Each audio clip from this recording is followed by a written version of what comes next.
Bom dia, pessoal. Tudo bem? O pessoal está trocando aí de sala. O pessoal de CS abandonando aqui, vindo o pessoal de vendas. Vamos lá. Bom, vou falar um pouquinho para vocês sobre o marketing baseado em contas. É outro termo super hype aí, nos últimos 2, 3 anos. E muita gente falando sobre isso, mas ninguém falando como faz. E é mais ou menos sobre isso que eu vim falar hoje. Falar um pouquinho sobre o contexto que causou trazer ABM à tona, o que é e, obviamente, alguns pontos bem práticos sobre como executar isso no dia a dia, principalmente se você vende para grandes contas, para grandes empresas. Bom, meio rapidinho, só explicar como que eu cheguei aqui. Fiz engenharia mecatrônica na Unicamp, não tenho CREA, tá? Então não confiem em nada assinado por mim, que seja um prédio ou algo assim. Trabalhei muito tempo com empresa júnior, fui para fora por causa disso, acabei indo para uma aceleradora na Alemanha, e onde eu achei que ia ser legal empreender, abri a Empreendemil, saiu do lugar, deram certo e errado ao mesmo tempo. Um a gente vendeu, o outro está aí ainda meio chorando, mas desde 2014 eu estou na Sensidia, que é uma empresa especialista em APIs. A gente tem uma das plataformas de gerenciamento de APIs mais reconhecidas no mundo, inclusive posicionada como visionário pelo Gartner, uma das maiores analyst firms do mundo, se não a maior.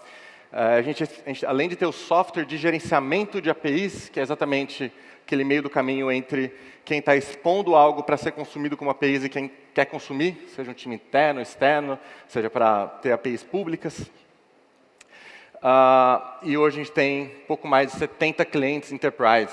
E aí, aqui são alguns dos logos que a gente tem como clientes, os caras bem legais no Brasil. E aí, só dando uma pausa aqui, rapidinho, tem 2 motivos para ter essa foto aqui. Primeiro que eu sou fã do Packers, time de futebol americano, de glorioso Green Bay, Wisconsin. Segunda coisa, eu queria só saber de vocês. Quem trabalha vendendo ou fazendo marketing para grandes empresas? Só levanta a mão, por favor. Beleza. O resto está aqui pelo interesse, sim? Bem focado nisso, pessoal. Claro, não necessariamente só grandes empresas. A gente vai falar mais sobre isso a seguir. Mas o grande ponto de IBM é quando você tem um universo definido de potenciais clientes e é uma venda complexa, uma venda que são várias personas necessariamente, um ticket médio um pouco mais alto, e tudo isso necessita de personalização. Então, achei melhor falar, porque quem ainda estiver no lugar errado pode sair. Vamos lá. Aqui é uma agenda básica.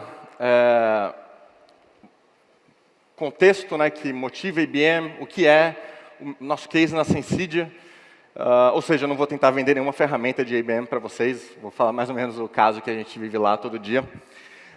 Como botar para funcionar, acho que essa parte mais importante, alguns exemplos práticos, táticos do que a gente faz, e aí algumas lições aprendidas.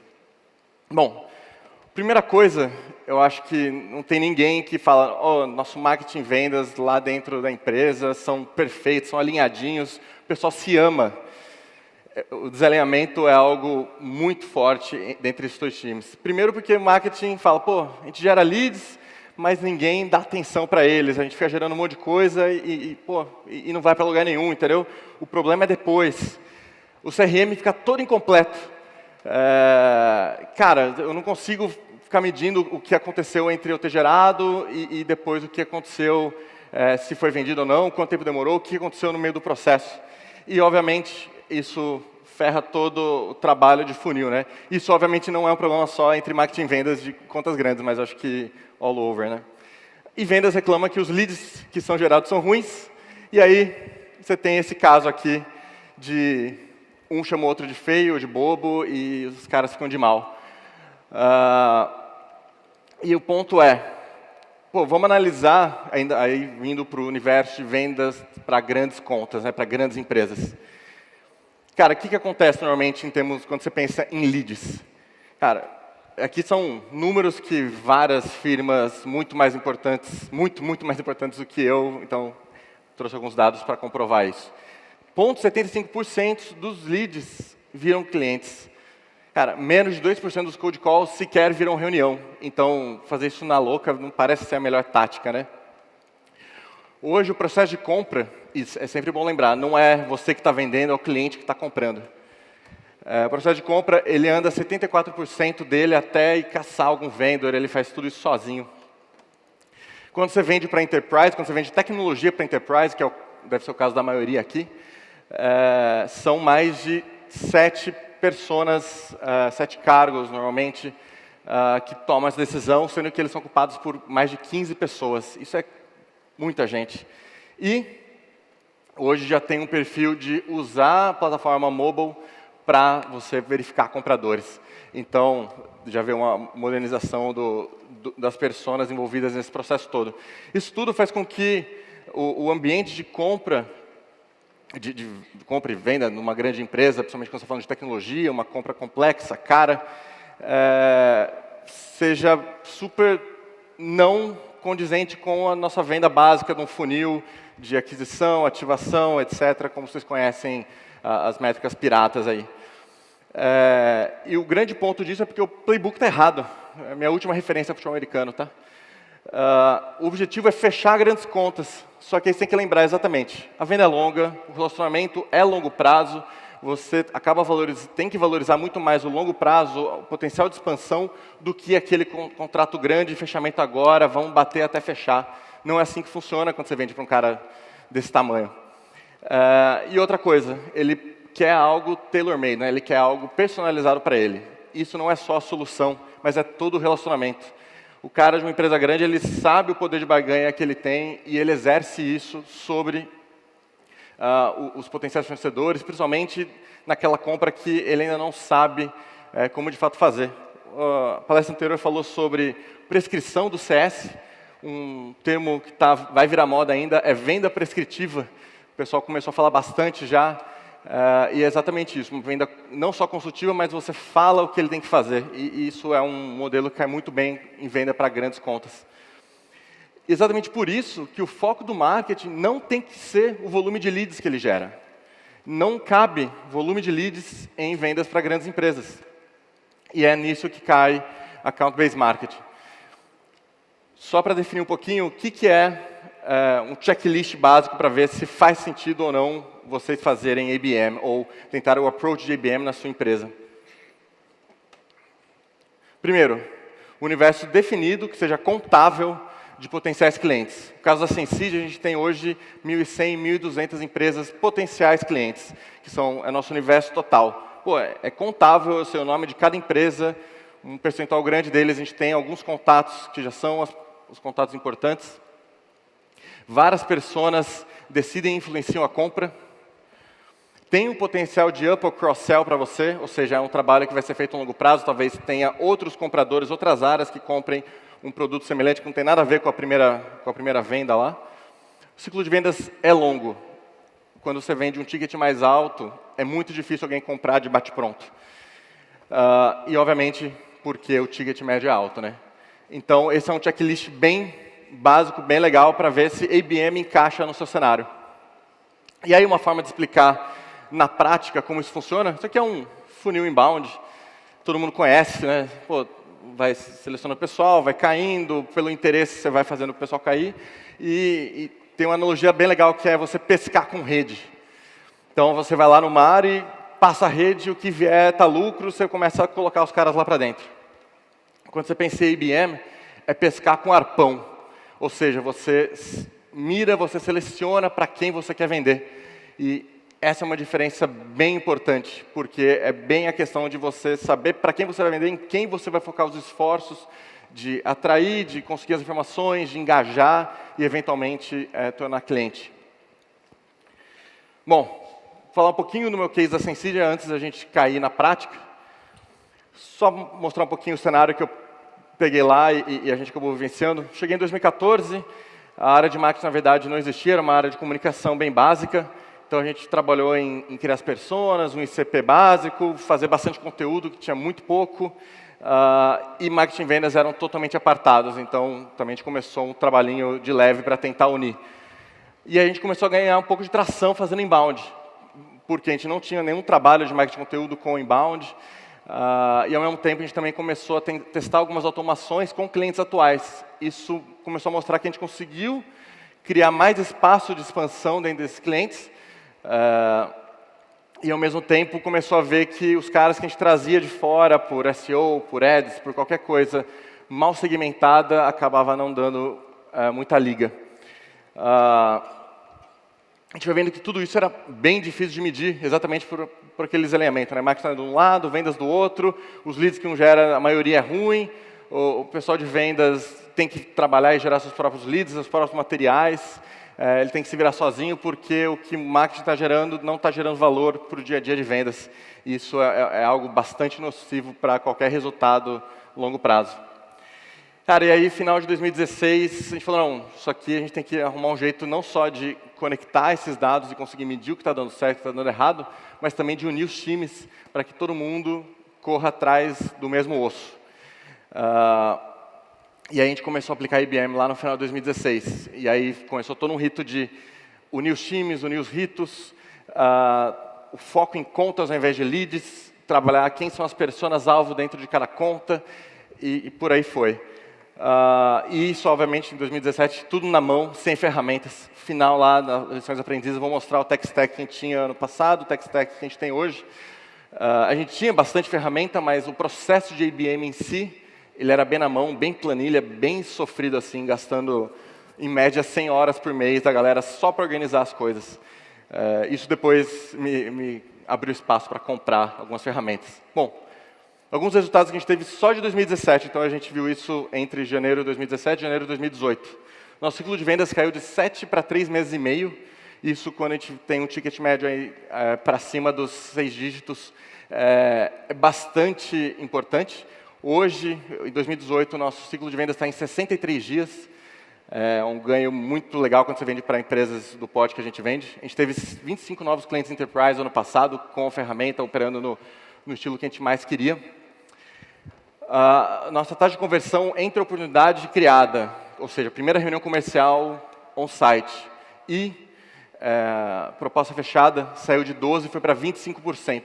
Quando tinha um ICP minimamente forte, o fit com o nosso CP foi para 38%. Isso foi um resultado super legal e que ajudou a gente a focar cada vez mais nas contas-alvo.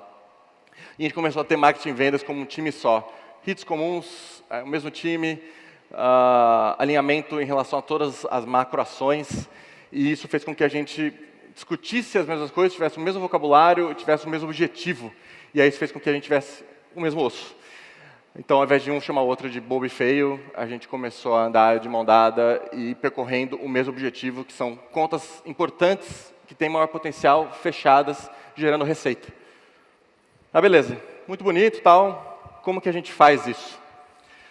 Bom, são 6 passos. Claro que o primeiro é bem básico e bem de definição, que é ICP. ICP e personas, né? O Ideal Customer Profile e as personas.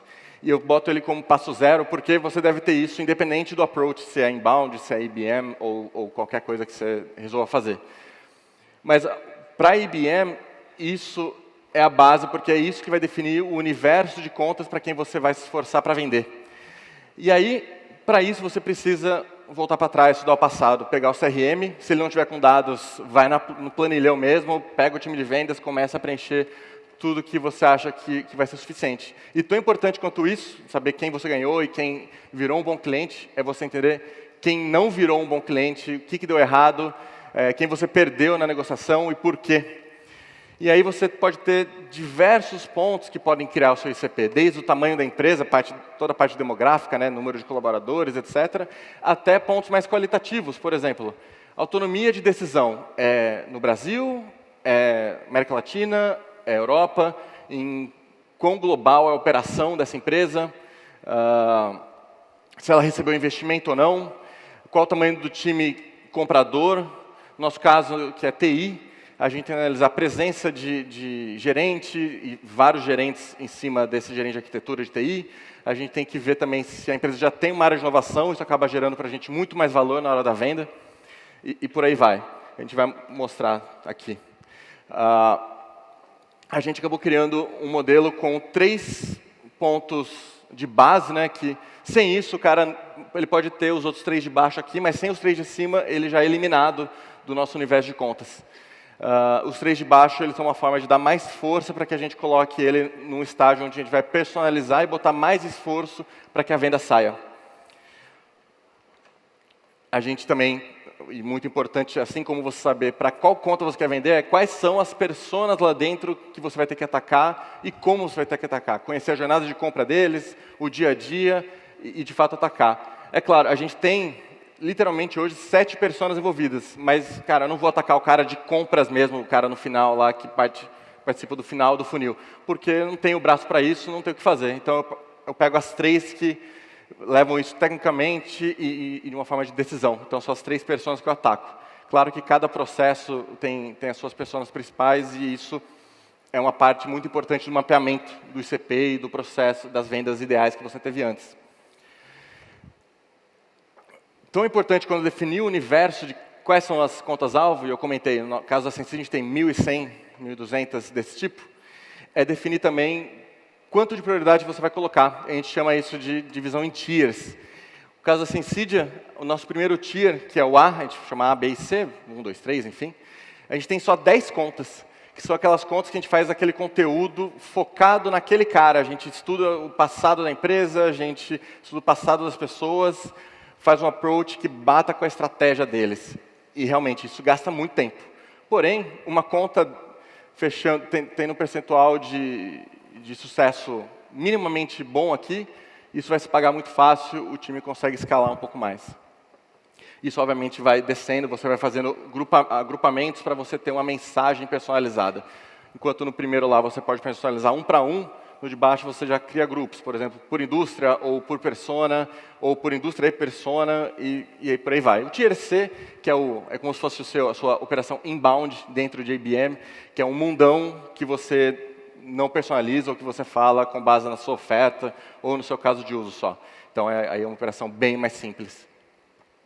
Bom, depois que você sabe para que contas você quer vender, você tem que descobrir quais são as pessoas que vão, de fato, participar. Quais são os contatos das suas personas-alvo.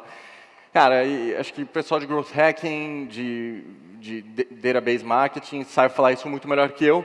Mas, cara, você tem tanto a sua base atual, ou até os celulares que o pessoal de vendas usa e tem o contato, mas não bota no CRM, a sua automação, enfim, tem diversas formas. E, claro, tem caçar o contato que você não sabe que existe, desde usar hacks de LinkedIn, ou usar os serviços tipo Find a Lead, Leadiro, Rocket Reach e por aí vai.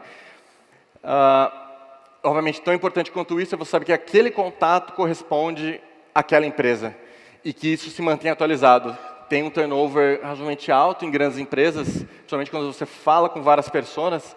Então, é basicamente garantido que você vai ter que ter uma atualização de 25% da sua base em relação às empresas de quem são as personas-alvo. Seja porque o cara foi promovido, ou porque ele mexeu diagonalmente ou lateralmente na empresa. Então, esse é um trabalho, assim como o trabalho de mapeamento, esse também é um trabalho bastante constante, bastante chato assim, de fazer, porque parece que você fica correndo atrás do próprio rabo. Bom, você tem as contas, você tem os contatos das suas personas, e aí agora uma parte, obviamente, dependendo da personalização que você coloca, é hora de levantar os insights das contas. Desde social media até notícias, a estratégia, o balanço, caso seja uma empresa aberta em bolsa, caso você tenha esse benefício, ou as notícias sobre investimento, ou Crunchbase, e por aí vai. Power Mapping, enfim. Só que tão importante quanto levantar o que as informações e tudo isso, é você não agir como stalker. Acho que todo mundo sabe disso. Apesar de todo mundo saber disso, tem muita empresa que faz isso errado ainda. Então, eu sempre acho válido comentar, porque quando você faz esse nível de personalização, a chance de você agir de uma forma bem errada, você tem esse poder na mão daquela vontade de ser meio intrusivo e isso pode acabar estragando a relação. Só para contar um exemplo legal, um palestrante ano passado estava contando de ações personalizadas e ele falou, pô, eu vou no hotel sempre lá no Canadá, fico no mesmo hotel porque eu tenho um cliente lá. E aí chegou um dia que eu estava lá, entrei e pô, tinha um porta-retrato no meu quarto de hotel, meu, com minha família junto, meu cachorro. Eu falei, caralho, que bizarro. E ele estava em pânico, assim, ele nunca mais ficou no hotel. Ele falou, porra, e aí, né, Ele falou, pô, eu entendi o objetivo deles de tornar um lugar um pouco mais aconchegante, já que eu estava indo muito para lá, mas, porra, essa pessoa, ele, né, sentiu sua vida violada, sua privacidade violada, sua vida pessoal violada por isso. Então, assim, a linha depende de cada um, né? Bom senso não é senso comum. Então, sempre muito cuidado. Quarto ponto, conteúdo e comunicação. Então, você fala, pô, agora eu estou repensando, eu virei meu funil, como que eu falo com esses caras que agora eu tenho contato, tenho que fazer, mas vou ter que repensar toda uma estratégia de conteúdo? E a resposta é não. É claro que você precisa ver o que vai encaixar exatamente para essas pessoas ou não, o que você pode reaproveitar e, claro, em cima disso, vai ver o que encaixa os furinhos, você vai ter que criar coisa nova lá em cima. Ainda mais quando você pensa em personalização. Dando o exemplo da Sensidia, a gente mira nosso tier do meio em gerentes de inovação de seguradoras. A gente não tinha conteúdo para esse cara necessariamente, ou o que a gente tinha não era profundo o suficiente para falar com ele. Puta, esse aí a gente teve que adaptar algumas coisas, teve que criar coisas novas para a gente poder fazer plays, que é exatamente o próximo ponto. O que são plays? Eu fui procurar algumas definições e eu só consegui cuspir uma aqui porque ninguém fala disso na prática. Como eu falei, o conteúdo de IBM ele ainda está muito sobre teoria e muito pouco prático.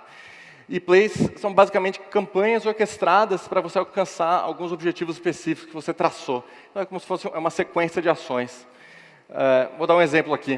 Aqui não é uma campanha, não é uma play real, é só para mostrar como que ela é feita.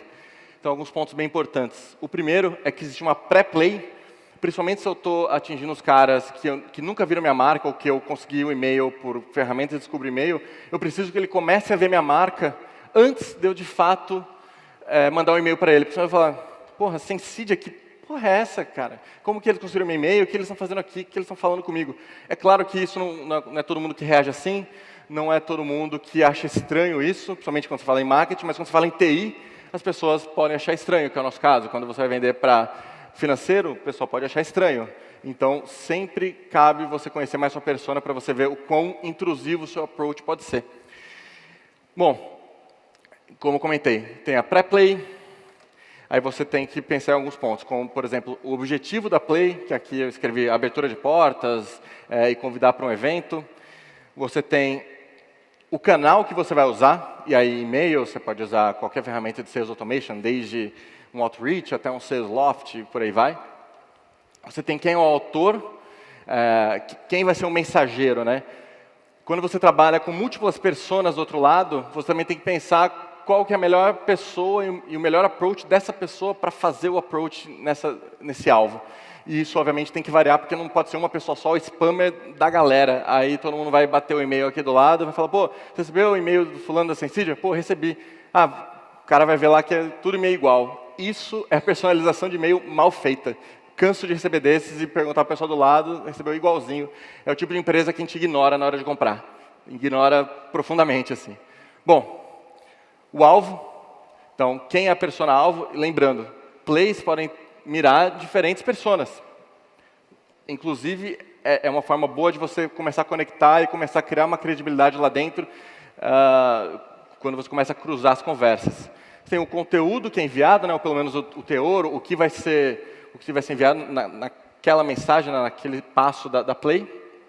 E aqui tem vários exemplos de canais. Esse é um ponto bem importante de IBM, porque como você não está mirando o mundo usando inbound, você está mirando dezenas, centenas de empresas no máximo em cada play, você pode usar canais como WhatsApp, telefone, correios. Correios, não os correios da empresa, mas envio físico de coisas é um negócio que dá muito certo em IBM, tanto que os exemplos que a gente trouxe aqui são exatamente em torno disso. Mas hoje você está acostumado com marketing digital flodado de coisa, quando o cara recebe algo físico, é tão diferente e quebra tanta expectativa que você ganhou lá um tempo de atenção do cara que você não imaginava que você teria antes. Além de, claro, eventos. Cara, eventos para vender para enterprise são um negócio fenomenal, para engajar, para vender, etc. Hoje o cara da enterprise, ele dificilmente tem tempo para caçar coisas, para consumir conteúdo. E aí ele vai no evento porque ele pressupõe que o evento fez o trabalho de curadoria para ele. Aí lá você tem que falar, você tem que, obviamente, definir a melhor estratégia de acordo com a sua persona e a sua estratégia de vendas, mas para falar, para bater papo, para marcar uma reunião. Então, eventos e correios são coisas que, às vezes, são pensadas como old school, elas voltam com muita força em IBM. Bom, beleza. Então, tem os 6 passos, e o grande ponto aqui é que você tem que tratar isso como algo lean. É um modelo iterativo. Necessariamente você vai fazer uma play, ela não vai dar certo. A gente tem play que tem resultado de 30% de reunião marcada, a gente tem play que tem resultado de 0,02%. E tudo bem, você vai aprendendo, você vai fazendo experimentos, é uma questão cultural isso. E a IBM não deixa isso de lado, obviamente. Vou dar 2 exemplos de plays que a gente executou lá na Sensidia. A gente tem um evento anual que é chamado API Experience, apix.com.br, vai ser agora em agosto, 7 e 8 lá em São Paulo, para quem for de tecnologia e quiser manjar mais de APIs. Depois do ano passado, da versão do ano passado, a gente correu com a edição de vídeo de um lado para ter eles prontos rápido e pegou um pool de 70 pessoas relevantes para a gente, 35 que foram ao evento e 35 que não foram. A gente fez tickets de cinema, falando com um mote, né, que é o Pix foi coisa de cinema, tinha um link personalizado para ele entrar, que tinha bem-vindo fulano, da Cielo, veja aqui todos os conteúdos do Apix em primeira mão e não deixe de compartilhar com a sua equipe. Foram 70 envios, a gente teve 80% deles, mais ou menos, que foram de fato utilizados, sendo que desses 80%, a grande maioria teve mais de 10 acessos diferentes, então o pessoal compartilhou. Mas o grande ponto disso é que a gente mandou pelo correio para mandar isso, a gente não mandou e-mail com esse código. A gente botou numa caixa um balde de pipoca, uma pipoca de micro-ondas, manteiga de cinema, o convitinho impresso, personalizadíssimo, e mandou com o link lá, e beleza. Cara, foi essa a diferença de ter o retorno e não. E aí você fala, pô, mas aí o percentual e o volume é muito pequeno, né? Então, a gente não fechou nenhum cliente diretamente por isso. Mas a gente teve um cliente que a gente tinha entrado pela área de inovação e área de arquitetura, que é vital para a gente, o cara não tinha conseguido ir. A gente mandou para ele mandou para o nosso diretor comercial uma mensagem do WhatsApp pessoal dele falando, estou aqui para tudo. Depois disso, o projeto saiu de X para 4X. Antes de ontem, ele palestrou no evento nosso em BH e é um negócio que pagou centenas de vezes essa ação. Então, realmente, vale a pena quando você consegue concentrar os esforços corretos. Uma segunda campanha que a gente fez agora no começo de ano, que todo mundo manda kit de fim de ano e tal, e o negócio que o pessoal costuma mandar muito no fim de ano é aquela box of crap, né? Cara, pegar todos os brindes que eu já fiz na vida, vou me enfiar na caixa e vou mandar para o cliente. Aí o cliente vai pegar, olhar, cagar para isso e voltar para o dia dele. A gente resolveu fazer um negócio um pouquinho diferente. Ao invés de pegar em dezembro, a gente mandou em janeiro. Isso por um pouco de sorte, porque atrasaram umas coisas. Mas a gente fez, basicamente, um guia de principais eventos para ele no ano, obviamente incluindo eventos que a gente patrocinaria ou que organizaria.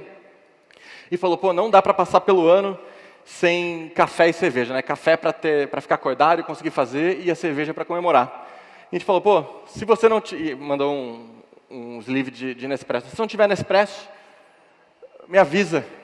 Aí um diretor aqui de uma empresa gigante mandou, pô, obrigado, tal, mas eu não tenho Nespresso. Então eu vou dar para alguém. Aí a gente falou, não, segura aí, tô levando a Nespresso para você. Ah, porra, você vai comprar uma Nespresso, levar para o cara? Vou. A Nespresso custa R$350, um lead como esse cara custaria um CAC dele em torno de 100 mil para mim. Tá tranquilo. Pô, é uma coisa muito barata e eu consegui um acesso que eu não tinha antes. O cara também está virando palestrante, está aumentando a base de serviços que ele consome e a gente segue nessa. Algumas lições aprendidas. Primeira coisa, todas as métricas agora são em torno das empresas mapeadas. Não importa o volume de leads, conversão de landing page. Importa tudo isso em função das empresas mapeadas. Então, seja o seu alcance, seja o awareness, o engajamento que você cria com eles, o foco das ações de marketing, se você leva as pessoas certas ou não. E não é só a empresa, é a persona certa da empresa certa. E, obviamente, o impacto sobre as métricas comerciais. Isso é o que mostra o resultado no fim do túnel, né? Aqui era o nosso tech stack em 2017. A gente tinha acabado de sair do RD para ir para o Active Campaign, para ter mais controle de informações e conseguir exportar isso. A gente teve alguns problemas com esse tech stack, porque a gente tinha muito problema de reporting, de orquestração das campanhas, fazia muita coisa na mão de gerenciamento de campanhas. E aí, em 2018, depois de comprovar o tanto de tempo que a gente gastava e o tanto de coisa que faltava, a gente acabou fazendo alguns upgrades. A gente começou a usar o Outreach e o Reply para Sales Automation, a gente migrou para o HubSpot também, a gente começou a usar algumas ferramentas de achar e-mail bem mais parrudas. A gente acabou de fazer uma parceria para reporting e também vai usar isso para mapeamento e para usar e-mail, que é uma empresa brasileira chamada Osorno, uma startup de dezembro que já está focada em IBM no Brasil. Isso é um negócio sensacional, assim. A gente começou a conversar e o projeto já está rolando. Mas o importante foi mostrar que, beleza, a gente aumentou nosso budget de ferramentas pra cacete. Aumentou umas 3 vezes. Mas porque a gente provou que fazer na mão não só gastava tempo e dava um custo direto alto, mas fazia a gente perder produtividade, porque a gente gastava tempo em encanamento, ao invés de gastar tempo fazendo novas plays, engajando novas pessoas. E, ao mesmo tempo, comprovou o retorno claro. Então, isso acaba abrindo espaço para você pensar em algo um pouco mais escalável. Não é escala inbound, mas uma escala de gerar mais retorno. 3 aprendizados principais aqui para a gente finalizar. Um IBM não é um projeto, então não existe MVP de IBM. Por mais que eu fale que é um processo iterativo, as táticas são iterativas. Mas IBM é um approach que você começa a adotar e, se faz sentido aquele checklist, go forward. Assim, não tem por que você testar 3 meses de IBM e desencanar e falar, não deu certo para mim. Não existe, porque não dá tempo de você mapear, de você achar as pessoas e por aí vai. Outra coisa, alinhamento entre marketing e vendas.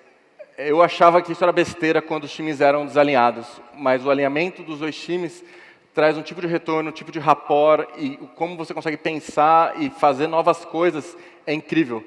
Então, não menosprezem o poder do alinhamento entre marketing e vendas. E outra coisa, tudo isso, como a IBM é um approach, tem feedback para os demais processos de marketing. Obviamente, já falei de conteúdo, mas a sua forma de posicionamento, o tipo de conteúdo que você cria, seja artigo, seja slide, evento, escolha de patrocínio de eventos, é tudo baseado nas contas-alvo também. Obviamente, também Analyst Relations, a gente pensa em diferenciais, a gente pensa em o que a gente fala, que a gente está atacando, isso faz toda a diferença para a gente. E aqui alguns lugares que pode gastar mais informação. Não precisa tirar foto não, vou passar o link no próximo slide. Mas são vários vendors de fora que têm conteúdos muito bons. São as empresas de pesquisa e Analyst Relations. E, obviamente, alguns oráculos aí de B2B Marketing que têm falado de IBM há mais tempo. Inclusive meu Twitter aí, para quem quiser. É isso, pessoal. Obrigado. Bom evento.